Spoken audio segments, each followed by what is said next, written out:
Hello' মাই dear friends আপোনালোকক এই নতুন ভিডিঅ'লৈ আন্তৰিক স্বাগতম জনাইছোঁ।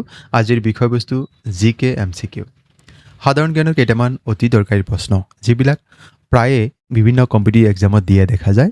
তেনে প্ৰশ্ন ইয়াত সাঙুৰি লোৱা হৈছে আৰু এই ধৰণৰ প্ৰশ্ন GT, PGT, Assam TET, Assam police ABUB বা SI এক্সাম, ADR3 এনেধৰণৰ পৰীক্ষাৰ বাবে অতিকে গুৰুত্বপূৰ্ণ। আপোনালোকে ভিডিঅ'টি বিতংকৈ চাব, নিশ্চয়কৈ আপোনালোকে যথেষ্ট উপকৃত হ'ব। এই ভিডিঅ'ৰ বিশেষত্ব এই যে আপোনালোকে এটা প্ৰশ্ন যেতিয়া উত্তৰ পঢ়িছে তাৰ লগত কিমানখিনি আনুষংগিক তথ্য আমি প্ৰস্তুতি চলাব লাগে বা কিমানখিনি তথ্য যোগাৰ কৰিব লাগে আমি আজিৰ ভিডিঅ'ত সেইখিনি আলোচনা কৰিছোঁ। আপোনালোকে নিশ্চয়কৈ ভিডিঅ'টি ভাল পাব আৰু আপোনালোকে যে ভিডিঅ'টি ভাল পাইছে কমেণ্ট যোগে আমাক উৎসাহিত কৰিব বুলি আশা থাকিল। কাৰণ আমি প্ৰতিটো ভিডিঅ' প্ৰস্তুত কৰোঁতে আমি গোটেই টীমটোৱে বহু কষ্ট কৰিব লগা হয়। আপোনালোকৰ পৰা পোৱা এটি লাইক, এটি কমেণ্টে আমাক পৰৱৰ্তী ভিডিঅ'সমূহ যুগুত কৰাত উৎসাহিত কৰে। মৰমৰ বন্ধু বান্ধৱীসকল, আপোনালোকে চাই আছে আপোনালোকৰ মৰমৰ ইউটিউব চেনেল নুৰুল আলম নাজু। আহকচোন বাৰু আজিৰ প্ৰশ্নোত্তৰখিনি বিতংকৈ জানি লওঁ। Who is known as iron man of India? কোনজন ব্যক্তিক ভাৰতৰ লৌহ মানৱ বুলি জনা যায়? ইয়াত বিকল্পতে আছে লালা লাজপত ৰায়, চৰ্দাৰ বল্লভভাই পেটেল, দাদাভাই নৌৰোজী, মহাত্মা গান্ধী। ইয়াৰ শুদ্ধ উত্তৰ হৈছে চৰ্দাৰ বল্লভভাই পেটেল। তেখেতক ভাৰতৰ লৌহ মানৱ বা আইৰণ মেন অফ ইণ্ডিয়া হিচাপে জনা যায়। তেখেতৰ বিষয়ে আৰু কেইটামান অতি দৰকাৰী কথা জানি লওঁ যিবিলাক আমাক প্ৰায় পৰীক্ষাত দিয়া দেখা যায়। তেখেতৰ জন্ম হৈছিল 1875 চনৰ 31 অক্টোবৰ তাৰিখে আৰু তেখেতৰ মৃত্যু হৈছিল 1950 চনৰ 15 ডিচেম্বৰ তাৰিখে। তেখেতৰ জন্মদিন 31 অক্টোবৰ নেশ্যনেল ইউনিটি ডে বা ৰাষ্ট্ৰীয় একতা দিৱস হিচাপে পালন কৰা হয়। আৰু ভাৰতবৰ্ষৰ স্বাধীনতা সংগ্ৰাম বা ভাৰতবৰ্ষৰ বিকাশৰ ক্ষেত্ৰত তেখেতৰ যি অৱদান আছিল তেখেতৰ প্ৰতি সন্মান জনাই তেখেতৰ বাবে ষ্টেচু অফ ইউনিটি নিৰ্মাণ কৰা হৈছে গুজৰাটত। আৰু এটা প্ৰশ্ন পৰীক্ষাত দিয়া দেখা যায়, who was the first deputy prime minister of India? ভাৰতৰ প্ৰথমগৰাকী উপ প্ৰধানমন্ত্ৰী কোন আছিল? উত্তৰ হ'ব চৰ্দাৰ বল্লভভাই পেটেল। আৰু এটা প্ৰশ্ন দিয়া দেখা যায়, হু is the first home minister of independent India? স্বাধীন ভাৰতৰ প্ৰথমগৰাকী গৃহমন্ত্ৰীৰ নাম কি আছিল? তেখেত আছিল চৰ্দাৰ বল্লভভাই পেটেল। গতিকে এনেধৰণৰ এই যে অতিৰিক্ত তথ্যখিনি ইয়াত আমি পঢ়িলোঁ, এনেকৈ যদি আপুনি বিভিন্ন প্ৰশ্নৰ ক্ষেত্ৰত এনেকৈ অতিৰিক্ত তথ্যখিনি যোগাৰ কৰে বা আপুনি সেইখিনি নোট ডাউন কৰি লয়, তেতিয়া আপুনি চাব যে আপোনাৰ পৰীক্ষাত অতি সহজে উত্তীৰ্ণ হ'ব পাৰিব। পৰৱৰ্তী প্ৰশ্ন, the first railway service in India started in which ইয়াৰ? কোন চনত ভাৰতত প্ৰথম ৰেল সেৱা আৰম্ভ হৈছিল? ইয়াত বিকল্প দিছে 1857, 1870, 1853 আৰু 1885। ইয়াৰ শুদ্ধ উত্তৰ হৈছে 1853 চন। 1853ত ভাৰতত প্ৰথম ৰেল সেৱা আৰম্ভ হৈছিল। 1857 চনটো ভাৰতত চিপাহী বিদ্ৰোহ আৰম্ভ হৈছিল আৰু 1885 চনত ভাৰতীয় জাতীয় কংগ্ৰেছ দল গঠন হৈছিল। 1853 চনৰ 16 এপ্ৰিল তাৰিখে ভাৰতত প্ৰথম ৰেল সেৱা আৰম্ভ হৈছিল। ইয়াত আমাক দি আছে কেতিয়া আৰম্ভ হৈছিল আৰু এই যিটো যাত্ৰা ৰেল যাত্ৰা আছিল মুম্বাইৰ এখন ৰেলৱে ষ্টেচন বৰি বন্দৰ, যাক বৰ্তমান ছত্ৰপতি শিৱাজী মহাৰাজ টাৰ্মিনাছ বুলি কোৱা হয়, তাৰ পৰা থানেলৈ এই ট্ৰেইন চলাচল কৰিছিল আৰু ইয়াৰ ডিষ্টেঞ্চ আছিল 34 কিলোমিটাৰ। ইয়াত যিখিনি লোক'মেটিভ ইঞ্জিন ব্যৱহাৰ কৰিছিল তাৰ নাম আছিল, এটা নাম আছিল চাহিব, চুলতান আৰু সিন্ধ। আৰু এই যাত্ৰাত প্ৰথম যাত্ৰাত 400 জন ব্যক্তি ৰেল যাত্ৰাত অংশগ্ৰহণ কৰিছিল। অন্য এটা প্ৰশ্ন দিব পাৰে যে who is known as father of Indian railway? ভাৰতৰ ৰেল সেৱাৰ পিতৃ বুলি ক'লে কাক বুজায়? Lord Dalhousie.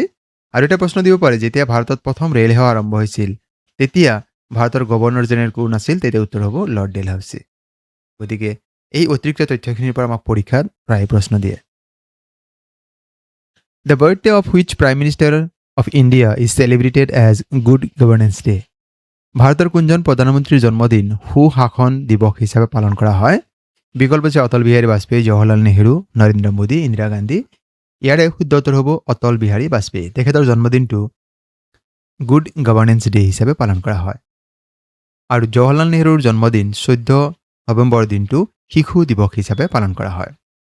এখেত হৈছে প্ৰয়াত অটল বিহাৰী বাজপেয়ী। তেখেতৰ জন্ম হৈছিল 1924 চনৰ 25 ডিচেম্বৰ তাৰিখে আৰু 2018 চনৰ 16 আগষ্ট তাৰিখে তেখেতে ইহলীলা সম্বৰণ কৰে। গতিকে আমাক দিব পাৰে গুড গভৰ্নেন্স ডে কেতিয়া পালন কৰা হয়?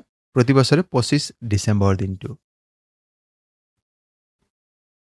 অটল বিহাৰী বাজপেয়ী তেখেতে 1998 চনৰ পৰা 2004 চনলৈকে ভাৰতৰ প্ৰধানমন্ত্ৰী হিচাপে কাৰ্যনিৰ্বাহ কৰিছিল। ইয়াৰ উপৰিও তেখেতে 1996 চনত 2 সপ্তাহৰ বাবে ভাৰতৰ প্ৰধানমন্ত্ৰী হিচাপে কাৰ্যনিৰ্বাহ কৰিছিল। আৰু তেখেত যে প্ৰথমগৰাকী অনা কংগ্ৰেছী প্ৰধানমন্ত্ৰী যিয়ে তেওঁৰ কাৰ্যকাল সম্পূৰ্ণ কৰিছিল। Name the second male astronaut from India. ভাৰতৰ দ্বিতীয়জন পুৰুষ মহাকাশচাৰীৰ নাম কি? শুভাংশু শুক্লা, ৰাকেশ শৰ্মা, বিবেক পেটেল, অভিজিৎ বেনাৰ্জী। শুদ্ধ উত্তৰ হৈছে শুভাংশু শুক্লা। তেখেত হৈছে ভাৰতৰ দ্বিতীয়গৰাকী পুৰুষ মহাকাশচাৰী। এই বিষয়ে আৰু কিছু কথা জানি লওঁ। তেখেতৰ যিটো যাত্ৰা আছিল এয়া আৰম্ভ হৈছিল 2025 চনৰ 25 জুন তাৰিখে নাছাৰ কেনেডি স্পেচ চেণ্টাৰ ইন ফ্লৰিডাৰ পৰা। আৰু তেখেতৰ যিটো মিছন আছিল এক্সজিএম মিছন 4, AX4 বুলি কোৱা হয়। আৰু তেখেতে ইণ্টাৰনেশ্যনেল স্পেচ ষ্টেচন তাতে ট্ৰেভেল কৰিছিল। আৰু ইণ্টাৰনেশ্যনেল স্পেচ চেণ্টাৰত যোৱা তেখেত হৈছে প্ৰথমগৰাকী ভাৰতীয়। অন্য এটা প্ৰশ্ন দিব পাৰে যে ভাৰতৰ প্ৰথমগৰাকী মহাকাশচাৰীৰ নাম কি? উত্তৰ হ'ব ৰাকেশ শৰ্মা। তেখেতে 1984 চনৰ 3 এপ্ৰিল তাৰিখে মহাকাশলৈ উৰা মাৰিছিল। আৰু যদি কোৱা হয় ফাৰ্ষ্ট ইণ্ডিয়ান ফিমেল এষ্ট্ৰনট, ভাৰতৰ প্ৰথমগৰাকী মহিলা মহাকাশচাৰী, তেন্তে উত্তৰ হ'ব কল্পনা চাওলা।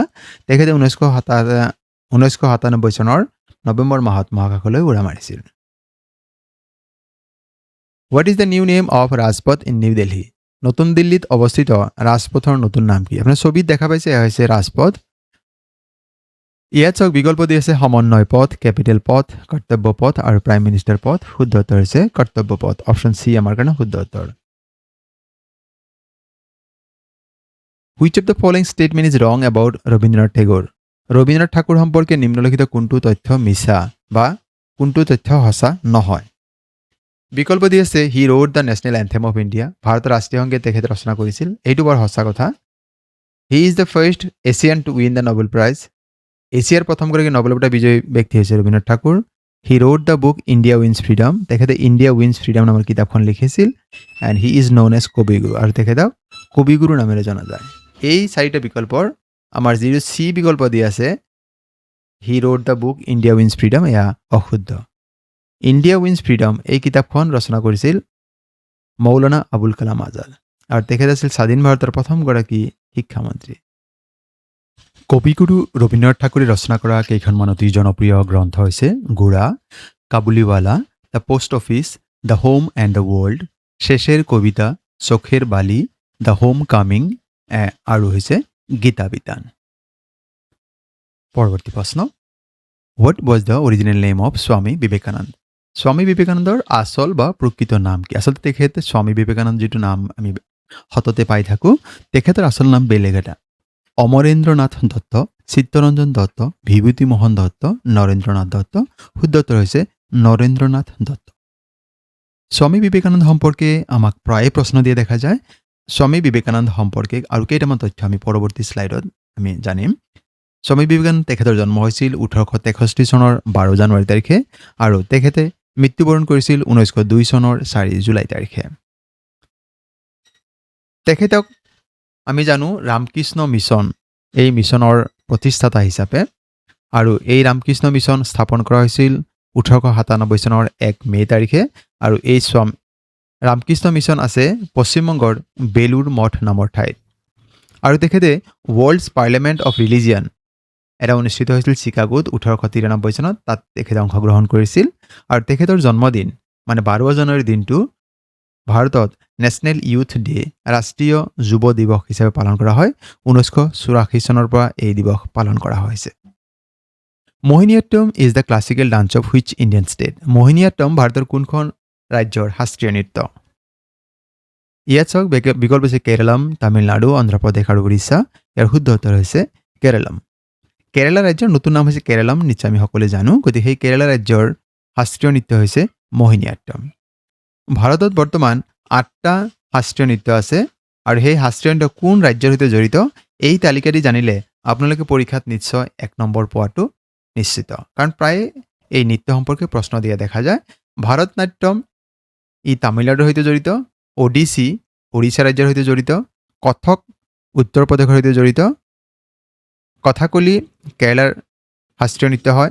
কুচিপুড়ি এইটো প্ৰশ্ন বেছিকৈ দিয়ে, অন্ধ্ৰপ্ৰদেশৰ শাস্ত্ৰীয় নৃত্য। মণিপুৰী মণিপুৰৰ শাস্ত্ৰীয় নৃত্য। মোহিনীআট্যম কেৰালাৰ, আৰু অসমৰ শাস্ত্ৰীয় নৃত্যৰ নাম হৈছে সত্ৰীয়া। সত্ৰীয়া নৃত্য হৈছে অসমৰ শাস্ত্ৰীয় নৃত্য। গতিকে এই তালিকাটি আপোনালোকে যদি মনত ৰাখে তেন্তে আপোনালোকে প্ৰায় 1 নম্বৰ পোৱাটো আপোনালোকৰ কাৰণে নিশ্চিত হৈ পৰে। পৰৱৰ্তী প্ৰশ্ন, the French open is the tournament played for which of the following sports. French open tournament নিম্নলিখিত কোনবিধ খেলৰ সৈতে জড়িত হয়? Volleyball, lawn tennis, badminton, hockey. ইয়াৰ শুদ্ধ উত্তৰ হৈছে লন টেনিছ। ফ্ৰেঞ্চ অ'পেন এই প্ৰতিযোগিতা লন টেনিছ খেলৰ সৈতে জড়িত হয়। এই বিষয়ে আৰু কেইটামান জানি লওঁ। আমি যদি গ্ৰেণ্ড শ্লেম শব্দ ব্যৱহাৰ কৰোঁ, এইটো লন টেনিছৰ সৈতে। এই 4টা প্ৰতিযোগিতা হয়। অষ্ট্ৰেলিয়ান অ'পেন ইয়াৰে হয়। 1905 চনৰ পৰা এই অষ্ট্ৰেলিয়ান অ'পেন খেল চলি আছে, আৰু ইয়াক ক'ত খেলো হয়? Hard court. আমাক কেতিয়াবা প্ৰশ্ন দিয়ে যে হাৰ্ড কোৰ্ট, গ্ৰাছ কোৰ্ট কোনটো হয়? ফ্ৰেঞ্চ অ'পেন 1891 চনৰ পৰা আৰম্ভ হৈছে, আৰু ই ক্লে কোৰ্টত খেলা হয়। উইম্বলডন 1877 পৰা খেলা হয়, আৰু ইয়াক গ্ৰাছ কোৰ্ট। এই প্ৰশ্নটো বহুত দিয়ে যে কোনটো গ্ৰেণ্ড শ্লেমৰ কোনটো টুৰ্ণামেণ্ট গ্ৰাছ কোৰ্টত খেলা হয়? আৰু US অ'পেন 1881 পৰা আৰম্ভ হৈছে, আৰু ইয়াক হাৰ্ড কোৰ্টত খেলা হয়। গতিকে এইখিনি তালিকা আপোনালোকে নোট ডাউন কৰি ল'ব। Who is the author of the book ignited minds? Ignited minds নামৰ গ্ৰন্থখনৰ লেখক কোন? Ruskin Bond, Shashi Tharoor, doctor APJ Abdul Kalam, doctor Manmohan Singh. ইয়াৰ শুদ্ধ উত্তৰ হৈছে ডক্টৰ APJ আব্দুল কালাম। তেখেতৰ আত্মজীৱনী উইংছ অফ ফায়াৰ সম্পৰ্কেও প্ৰশ্ন দিয়ে দেখা যায়, আৰু এটা প্ৰশ্ন আমাক প্ৰায় দিয়ে দেখা যায়, সেয়া হৈছে who is known as missile man of India? ভাৰতৰ মিছাইল মানৱ বুলি ক'লে কোনগৰাকী ব্যক্তিক বুজায়? উত্তৰ হ'ব doctor APJ Abdul Kalam. What is the full form of DRDO? DRDO ইয়াৰ সম্পূৰ্ণ ৰূপ কি হ'ব? ইয়াত আমাক যিখিনি বিকল্প দি আছে তাৰ শুদ্ধ বিকল্প অপশ্যন চি যিটো দিছে, defence research and development organisation. এয়া হৈছে DRDOৰ ইয়াৰ সম্পূৰ্ণ ৰূপ। এয়া হৈছে DRDOৰ লগো হয়। এই DRDOৰ মুখ্য কাৰ্যালয় হৈছে নতুন দিল্লীত, আৰু 1958 চনৰ 1 জানুৱাৰী তাৰিখে ইয়াক স্থাপন কৰা হৈছে। পৰৱৰ্তী প্ৰশ্ন, which day is celebrated as world AIDS day? কোন তাৰিখে বিশ্ব এইডছ দিৱস পালন কৰা হয়? বিকল্প যে ডিচেম্বৰ 1, নৱেম্বৰ 24, মে 1 আৰু জুলাই 11। ইয়াৰ শুদ্ধ উত্তৰ হৈছে 1 ডিচেম্বৰ দিনটো ৱৰ্ল্ড এইডছ ডে বা বিশ্ব এইডছ ডে দিৱস হিচাপে পালন কৰা হয়। প্ৰতি বছৰে 24 নৱেম্বৰ দিনটো লাচিত দিৱস হিচাপে পালন কৰা হয়। 1 মেৰ দিনটো ইণ্টাৰনেশ্যনেল লেবাৰ ডে বা শ্ৰমিক দিৱস হিচাপে পালন কৰা হয়, আৰু 11 জুলাইৰ দিনটো ৱৰ্ল্ড পপুলেশ্যন ডে বা বিশ্ব জনসংখ্যা দিৱস হিচাপে পালন কৰা হয়। Question number 13, name the river on the bank of which the Taj Mahal is located or situated. Taj Mahal কোনখন নদীৰ পাৰত অৱস্থিত? ইয়াত বিকল্প আমাক দি আছে হিন্দু নদী, নৰ্মদা নদী, কাবেৰী নদী, যমুনা নদী। শুদ্ধ উত্তৰ হ'ব যমুনা নদী। বিশ্ববিখ্যাত তাজমহল যমুনা নদীৰ পাৰত অৱস্থিত। Question number 14, where is the headquarters of ONGC? তেল আৰু প্ৰাকৃতিক গেছ আয়োগ ONGC ইয়াৰ মুখ্য কাৰ্যালয় ক'ত অৱস্থিত? মুম্বাই, পাটনা, কলকাতা, নতুন দিল্লী। আৰু ইয়াৰ শুদ্ধ উত্তৰ হৈছে নতুন দিল্লীত। ONGC was founded on 14th of August 1956 by the government of India. Question number 15 আৰু আজিৰ ভিডিঅ'ৰ অন্তিম প্ৰশ্ন, what is the capital of Russia? ৰাছিয়াৰ ৰাজধানী কি হয়? বিকল্প হৈছে ৰোম, বাৰ্লিন, হেলচিংকি, মস্কো। ইয়াৰ শুদ্ধ উত্তৰটো হ'ব মস্কো। বাকী কেইটানো কি বুজায়? যেনেকৈ ৰোম হৈছে ইটালীৰ ৰাজধানী, বাৰ্লিন হৈছে জাৰ্মানীৰ ৰাজধানী, আৰু হেলচিংকি হৈছে ফিনলেণ্ড দেশৰ ৰাজধানী। মৰমৰ বন্ধু বান্ধৱীসকল, আজিৰ বিষয়বস্তু ইমানেই। আপোনালোক কেনেকুৱা পালে আজিৰ বিষয়বস্তু আৰু ইয়াৰ উপস্থাপন কমেণ্ট কৰি জনাব, আৰু পৰৱৰ্তী ভিডিঅ'সমূহ অতি সোনকালে আপোনালোকৰ লৈ আহি আছোঁ, চাবলৈ নাপাহৰিব। আপোনাৰ ভিন্ন অনুৰোধ, যদি প্ৰথমবাৰৰ বাবে আমাৰ চেনেল চাই আছে, আমাৰ চেনেলৰ বিষয়বস্তু ইয়াৰ উপস্থাপন ভাল পাইছে, চেনেলটি ছাবস্ক্ৰাইব কৰিব ৰাখি থাকিলে আৰু ভিডিঅ'সমূহ লাইক, কমেণ্ট, শ্বেয়াৰ কৰিব। আৰু আজিৰ ভিডিঅ' সম্পূৰ্ণকৈ চাবৰ বাবে আপোনালোক জনাইছোঁ অশেষ ধন্যবাদ।